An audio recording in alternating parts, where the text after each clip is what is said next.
Hi everyone, today I'm going to show you how to paint this bowl of Khao Soi noodles using line and wash in a step-by-step tutorial.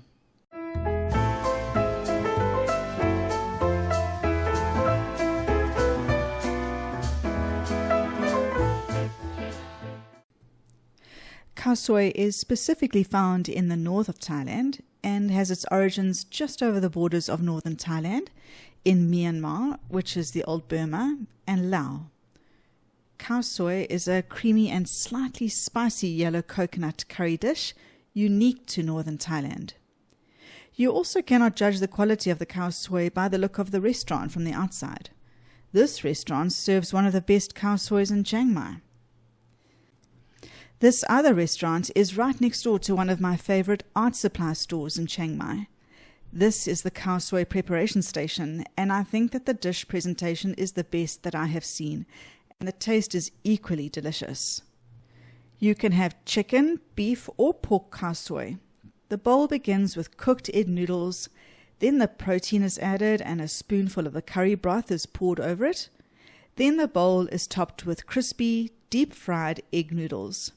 The dish is usually accompanied by chopped shallots, cilantro, pickled greens, and a chili paste on the side. Today we will sketch this bowl of beef Khao Soi.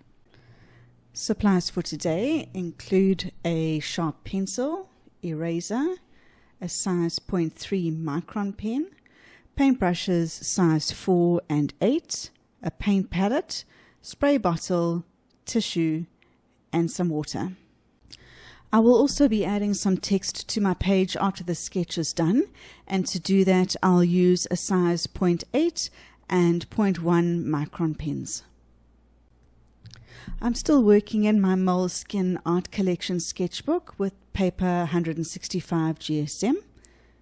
We finished the frangipani flower in the last lesson, and now I'm going to put the Khao Soi on the bottom half of the page. I think I'll put the sketch on the right and then some text on the left. I printed the PDF in a few different sizes to find the best fit for today. This one's too small. With this one, the image fits perfectly on the right-hand side of the page, but I'm looking for something a bit bigger today. This one, the picture will go over the center line a little bit onto the left side of the page with text on the left. This is the one I'm going to use today. I'm going to start with the image already traced into my sketchbook. If you want to have a look at how to use tracing paper to get the image into your book, have a look at the previous tutorial where I show you how to use tracing paper. This is a slightly larger sketch than usual, so I'm going to use a 0.3 micron pen. And I'm going to go over all of the pencil lines in my micron pen, paying attention to trying to keep the lines as light as possible, holding the pen lightly between my fingers so that the lines are not too solid. And I don't mind getting a bit of a wiggle in the lines here or there. I think that that just adds a bit of character to the sketch. And when the ink is dry, you can use your eraser to erase any pencil lines or any graphite that is left on the page from the tracing process. Now I'm going to start by mixing a color for the noodles. I'm going to start with a bit of New Gamboge, and then I'm going to add a bit of burnt umber to it. I'm just going to test the color on a spare piece of card, and I'm happy with that. Now I'm going to water it down a little bit and then just go over all of the noodles in a light consistency of this color that I have mixed. Whilst the paint is still a bit wet on the noodles, I'm going to make up a thicker consistency of this New Gamboge and burnt umber mix. And I'm going to go in places and just drop in a bit of this slightly thicker consistency and darker mix so that I can get a bit of contrast to the noodles so that they're not all one color. I'm not really too phased about where I'm putting this darker color, not on any particular shadow side or anything, just dropping it in here and there so that each of the noodles is not one consistent color. The egg noodles at the top of the sketch are deep fried and therefore have a very golden color to them, whilst the ones in the bowl are boiled and therefore don't have that same golden color. So that's why I'm mixing up a lighter consistency color of the one I've been working with, and I'll just lay that onto the noodles that I can see inside the broth. Now I want to mix together a color for the broth, so I'm going to start with some burnt umber. It's quite nice and red. I'd like a bit of a darker color for some contrast. So here is transparent brown oxide, and I'm going to be happy with a mixture of those two. I'll start with a weak consistency mix of the burnt umber. I'll start moving around the broth, and then I will add in a few drops of transparent brown oxide here and there, just to get a bit of a change in color and contrast. We will get some depth into our sketch as long as we keep changing the concentration of the solutions that we're dealing with, as well as changing between the two different colors. As the broth color starts to dry, the colors will blend out less as I drop them in, and that also helps to create a little bit of texture and difference in the broth. Now I'm going to add in a bit of a shadow area next to the beef here using transparent brown oxide.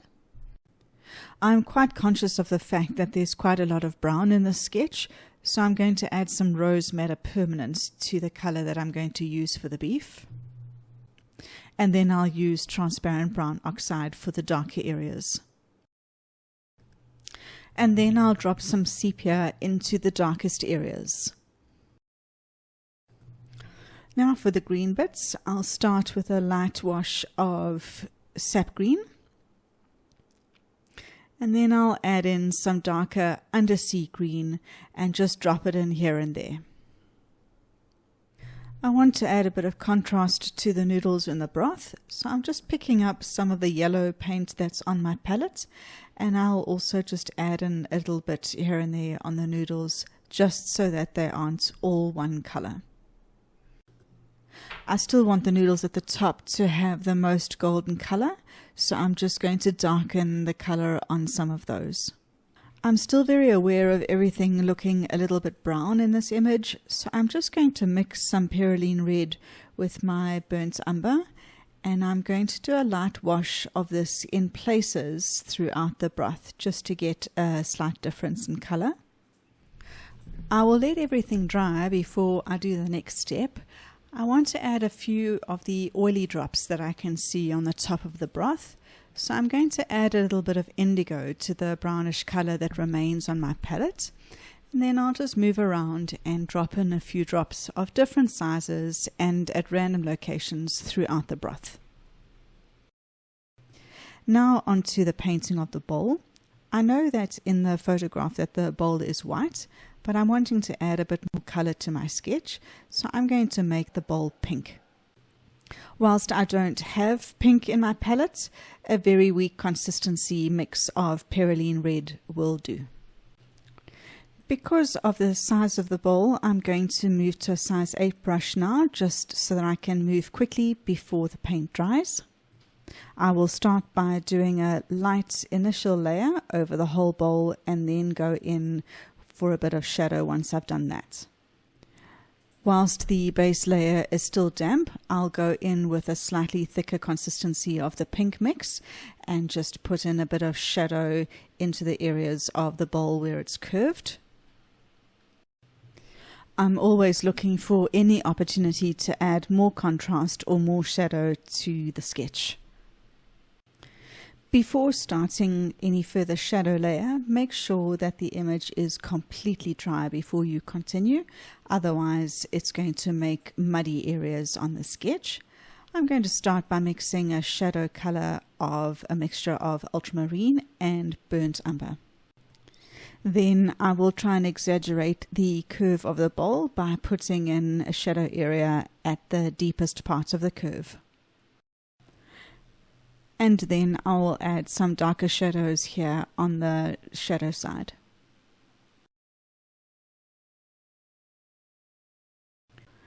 Now I'm going to try and increase the contrast in any areas that I feel that I can.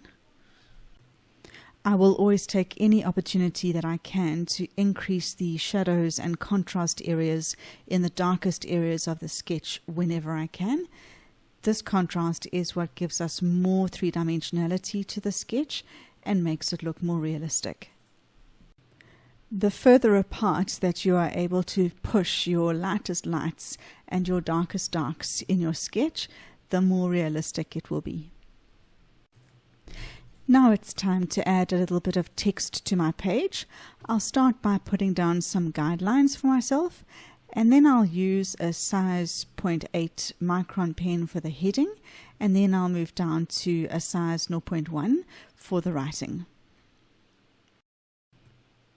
Writing in your travel sketchbook isn't absolutely essential, but I do find that it is interesting to add a little bit of a story and context behind your sketch.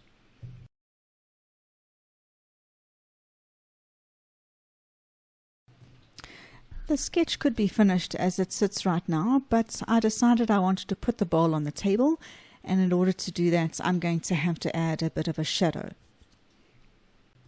So I will start with a thicker consistency of the shadow color closest to the edge of the bowl, and then I'll use a wet brush with water to spread the shadow color out.